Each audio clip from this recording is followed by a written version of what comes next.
So I'm here at the GOP Convention with Texas Agriculture Commissioner Sid Miller. Mr. Miller, thank you so much for being here, Commissioner.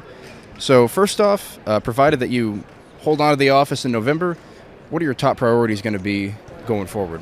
Well, we've got a lot of number one priorities, depending on what segment of agriculture you're in.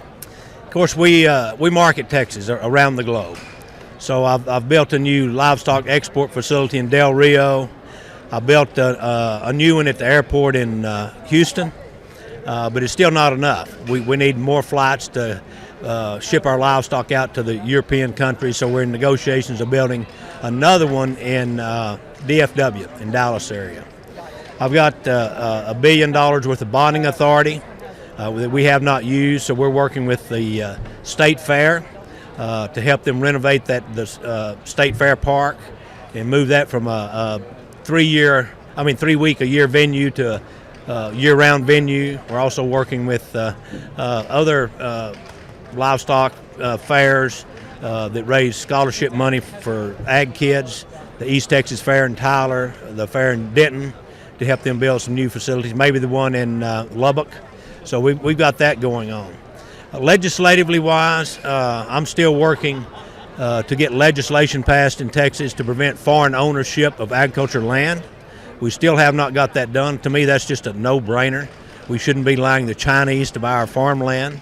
If you'll remember, there was Chinese purchased 120,000 acres near Del Rio, near Laughlin Air Force Base. Their intention was to put up a wind farm. Of course, obviously that would give the Chinese access to our grid. We don't need that. Of course, Donna Campbell filed legislation to stop.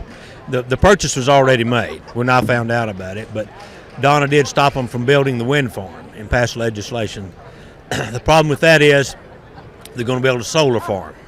So we do not excuse me. We do not need to let these foreign entities buy our agricultural land. Now, I understand that there's some commercial things we need to do, like with Toyota and BMW and companies like that. But we don't need to let foreign people own our farmland. So recently, one of the duties that falls under the purview of your office is K-12 school lunches, and you recently had a little interaction with the Biden administration, a disagreement regarding that subject, and linking it to some legislation the state recently passed regarding school sports and keeping biological males out of female sports. Maybe you could elaborate on that, what happened?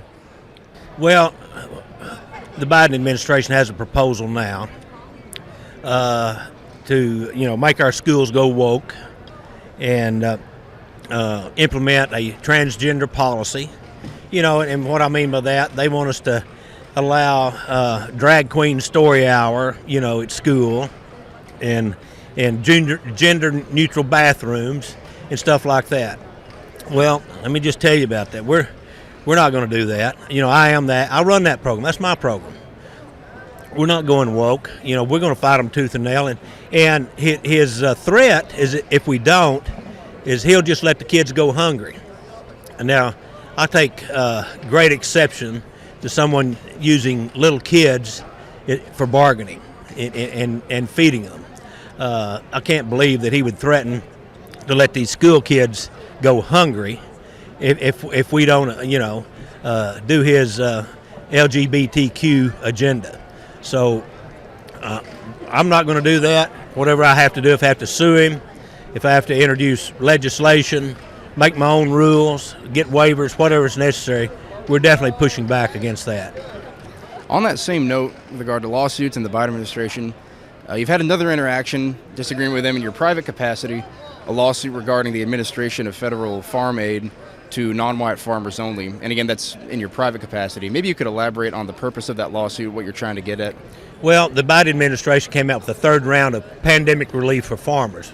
Trump had two, and he, thankful to him, our farmers stayed in business. Every once in a while, we have to prop them up. We don't want our farmers going bankrupt and not being able to feed us. So with third round, I wasn't opposed to that. I was opposed to the way they did it and how you qualified.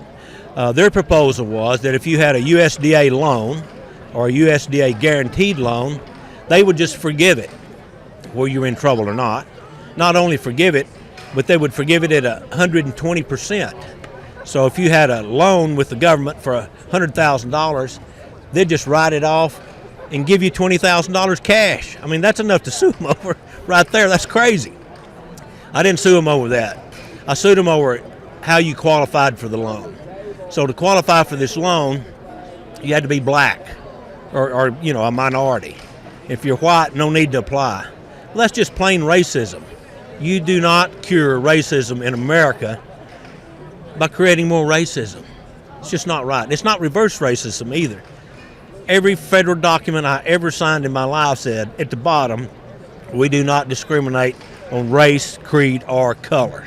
And this definitely was discriminatory on the color of your skin. So you're right, I didn't file as the ag commissioner. I wasn't going to use taxpayer dollars. I filed as an individual farmer. Stephen Miller and the America First legal team represented me. And we basically won that one without a fight. They didn't even contest us on that. So chalk up a win column against the Biden administration. Here with Commissioner Sid Miller, Agriculture Commissioner of the state of Texas. Commissioner Miller, thank you for being here. Appreciate it. You bet. Thank you. God bless.